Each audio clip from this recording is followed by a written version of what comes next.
জড় বিজ্ঞান আমার চাহিদা পূর্ণ করতে পারবে না। আমার চাহিদা আধ্যাত্ম বিজ্ঞান থেকেই পূর্ণ হবে। একবারে পরীক্ষা হবে। কোনো বস্তুজনিত সুখ হতে পারে না, ওটা অতিরিক্ত করবে আর আকাঙ্ক্ষা বাড়াবে।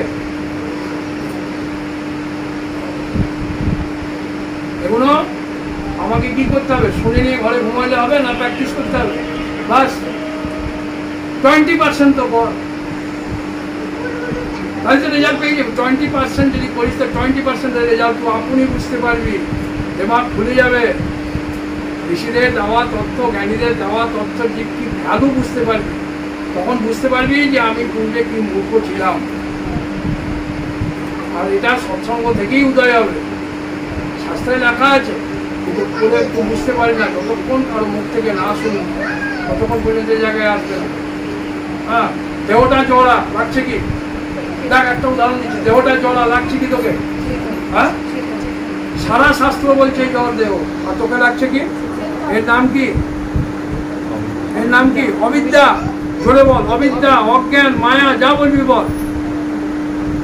হ্যাঁ, এই জড় আর চেতন কোনোদিন কম্বাইন হবে না। একটা ডেথ বডিকে কেন জড়িয়ে ধরতে মনে হচ্ছে না? কেন মনে হচ্ছে না বল? কেন ওটা জড়া, অশুদ্ধ, কেন এটাকে মনে হচ্ছে না? এই জীবিত দেহটাকে কেন মনে হচ্ছে না আমাকে বল? হ্যাঁ, হ্যাঁ, কেন মনে হচ্ছে এটা চেতন? হ্যাঁ, তাহলে সায়েন্স হলো? কিন্তু সায়েন্স নিয়ে করবো বলছি। সায়েন্স এরকম জিনিস, যেটা যে রূপ তাকে সেই রূপে যে দেখতে পাই ও সায়েন্সের ছেলে, আর যেটা যে রূপ তাকে সেই রূপে দেখতে পাই না ও মূর্খ। ও আর্টসের ছেলেও নয়, মূর্খ। তাতে আমার কি শুভ হবে? এটা ব্যবহার করছি মাত্র। এটা কার হোক, মোটরসাইকেল হোক, ব্যবহার করছি আমি, কিন্তু তাই বলে ওটা চেতন নয়। আর সুখ কিসে হবে? চেতনের সঙ্গে চেতনের সম্বন্ধে সুখ হবে না, চেতনের সঙ্গে জড়ের সম্বন্ধে সুখ হবে। এই জন্য জীবাত্মার পরমাত্মার সম্বন্ধে সুখ হবে, অখণ্ডতা লেগে যাবে। এই কাপড়টা যদি ছিঁড়ে যায় তো মাটি দিয়ে জোড়া লাগবে না আর একটা সুতো দিয়ে জোড়া লাগবে? কারণ কাপড়টা যে বস্তু, সুতোটাও এই জন্য ওখানে জয়েন হবে। সোনার সঙ্গে লোহা জয়েন হবে না, সোনার সঙ্গে সোনার হবে। একই বস্তু, তখন কম্পেয়ার হবে। তেমনি জীবাত্মা আর পরমাত্মা দুটো বস্তু একই, এই জন্য ওখানে অখণ্ডতা লেগে যায়। হ্যাঁ, আর একটা বলি শোন, পড়াশোনার জায়গাটা কখনো যেন করবি না, মানে ভাইলেট করবি না। ওটা অবিদ্যা নয়। আর ঈশ্বরের ধ্যান, প্রত্যেক দিন ভগবানের ধ্যান করবি। ভগবানের ধ্যানে একাগ্রতা হলে পড়াশোনাও একাগ্রতা হবে।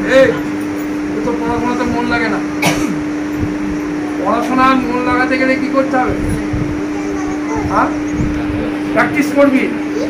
ভগবানের ধ্যানটাকে মনের ভেতরে দাঁড় করিয়ে রাখবি। যদি এদিক ওদিক চলে যায় আবার টেনে এনে দাঁড় করে। ওইখানে যদি একাগ্রতা হয় তো পড়াশোনাতেও একাগ্রতা হয়ে যাবে। বুঝতে পারছিস? চেষ্টা করবি, মাধ্যমিক দিবি। হ্যাঁ, সায়েন্স মাধ্যমিকের পরে কি নিবি? সায়েন্স না আর্টস নিবি? হ্যাঁ, সায়েন্স নিবি। তাহলে গার্গির মতো সায়েন্স নিবি। সায়েন্স নিতে গেলে খানিক নলেজ ঠিক রাখবি। আত্মা হচ্ছে হ্যাপিনেস, পিসফুল, পাওয়ারফুল, গ্লোফুল। বিনোদনকে যাসনি তো ভালো পড়াশোনা করে দাঁড়া, তবে বুঝতে পারবি যে আত্মার জিনিসটা কি। কিন্তু আত্মার জিনিসটা আত্মজ্ঞান করতে গেলে যে কেরিয়ারটা চাই, যে যোগ্যতাটা আমার চাই, সেই যোগ্যতাটা আগে বললাম। যে আত্মজ্ঞান করতে গেলে কি যোগ্যতা চাই, ওই পয়েন্টগুলো বললাম। হ্যাঁ, ওইগুলো যদি হয় তবেই আত্মজ্ঞানে আমি ধ্যানে সফলতা লাভ করবো, আর নাহলে ভাগাড়ি চলবে। এইরকম আমি জীবনটা চলবে। হাতের মুঠোয় পেয়েও আমার এই মূল্য আমি বুঝতে পারলাম। এই জড় চাহিদা আমাকে শেষ করবে। জড় চাহিদা আমার মানে পূর্ণ করবেন। এক কথায় বলি তাহলে আরো ভালো লাগবে, কি জড় বিজ্ঞান আমার চাহিদা পূর্ণ করতে পারবে না। বিজ্ঞান প্রচুর আবিষ্কার করেছে, কিন্তু মানুষের এখনো মানে ফুলফিল করতে পারবে না, কোনোদিনই পারবে না। জড় বিজ্ঞান আমার চাহিদা পূর্ণ করতে পারবে না। আমার চাহিদা আধ্যাত্ম বিজ্ঞান থেকেই পূর্ণ হবে। একবারে পরীক্ষা হবে।